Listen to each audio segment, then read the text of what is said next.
พี่น้องเคยได้ยินข่าวตั้งแต่ค่อยเป็นเด็กน้อยว่าผีจ้างหนังผีจ้างหนัง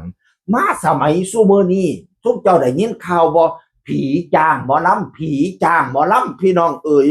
เหตุเกิดที่อำเภอเลิงนกทาจังหวัดยโสธรพี่น้องเอ๋ยเพจเลาะเลิงแล้วก็เพจอีกหลายๆเพจในเรื่องนกท่าพากันเอามาลงพี่น้องผีจ้างหนัง บ้านหนองแค่น้อยตำบลบุงค่าอำเภอโล่งนกท่าจังหวัดยะโสธรพี่น้องเลี้ยงเล่ามันเป็นจังไดวะตีมันลึกลับซ่อนเล่นเป็นตาหนากลัวบ่คือว่าผีจ้าบัดนี้แต่ค่อยไปศึกษาไปอ่านมาพี่น้องเอ่ยไปเบิ่งข้อมูลไปข้อมูลมามันบ่แม่นผีสิ่งลี้ลับดิเหตุที่ว่าเรียกว่าผีจ้างหนังเนื่องจากว่าไปถึงเลิงนกทาบ้านหนองเขียนน้อยแล้วหาเจ้าภาพบ่พอพี่น้องเอ๋ย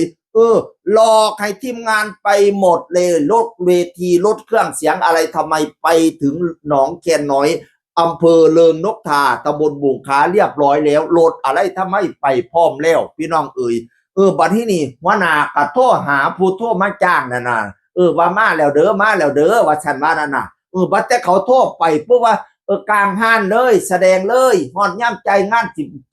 ฮอดย่ำใจเงินสิไปจ่ายเองว่าฉันว่าน่ะเอาแล้วก็สงสัยแล้วเนาะอันจ้างหมอลำนี่สิจ้างให้ไผเบิงเจ้าผู้จ่ายเงินบ่มาเบิงสัตติแล้วก็พยายามโทรอีกเอาสิให้ตั้งห้านจังไดก็บ่อันมาเบาอะไรทำให้กันก่อนบ่เนี่ยโทรครั้งที่หนึ่งรับสาย3 วินาทีเอามันสิพ่อได้เว้าหยังกัน3 วินาทีแม่นได้รับสายบ่นี่พี่น้องครั้งที่สองกับ3 วินาทีได้ท่านได้เว้ากันบ่ครั้งที่สามกับ3 วินาทีครั้งที่สี่1 วินาทีครั้งที่ห้าติดต่อไม่ได้ตกลงรับสายไหมเนี่ยตกลงเป็นอย่างนี้คือรับสายหรือไม่รับสายเนี่ยพี่น้องเอ๋ยแต่ว่าความเบาเนี่ยแล้วว่าจังสี่หัวหน้าแล้วว่าจังสี่พี่น้อง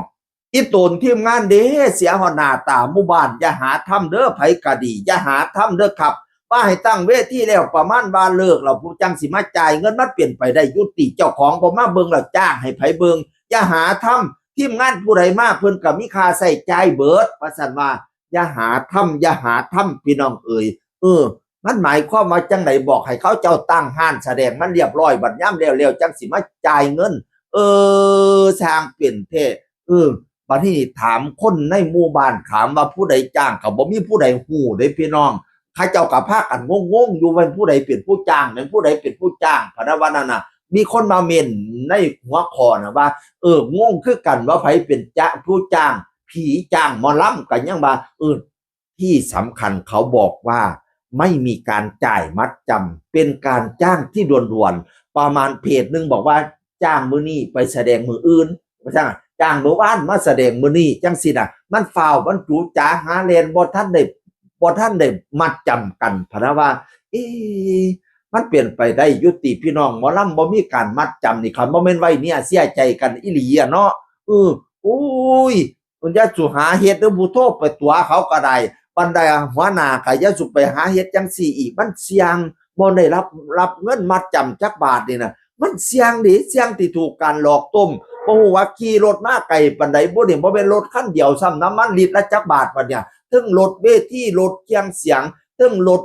ศิลปินรถแดนเซอร์รถอะไรทำไมจักคันบูบัดนี้ค่าน้ำมันน่ะสิเอาไปเอาเงินทางไหนบัดนี้พี่น้องเอ๋ยผู้หนึ่งก็มาแชร์เพจนี่มาแชร์โพสต์นี่แล้วก็เขียนว่าแบบนี้มันก็เกินไปนะเสียหน้าตาเบิดโทษจ้างหมอลำมาแสดงงานแห่งกว่าสิได้กว่าจะขนของขึ้นรถกว่าจะเตรียมอุปกรณ์ระยะทางที่ไปแสดงอีกความพร้อมของทีมงานอีกสรุปมาถึงติดต่อเบอร์ไม่ได้ตามติดไล่ล่ามันมารับผิดชอบพะนะว่าติดต่อบ่ได้ตกลงติดต่อบ่ได้พะนะว่านั่นน่ะสร้างเป็นแท้นี่ล่ะผีจ้างหมอลำบ่คือกันกับผีจ้างหนังดิผีจ้างหนังเป็นจังหนึ่งและผีจ้างหมอลำเป็นจังสี่พี่น้องเหตุเกิดที่เลิงนกทาซิตี้จังหวัดยโสธรเสียงอื่นคนเก่าเว้าสู่ฟังสวัสดีครับสวัสดีครับ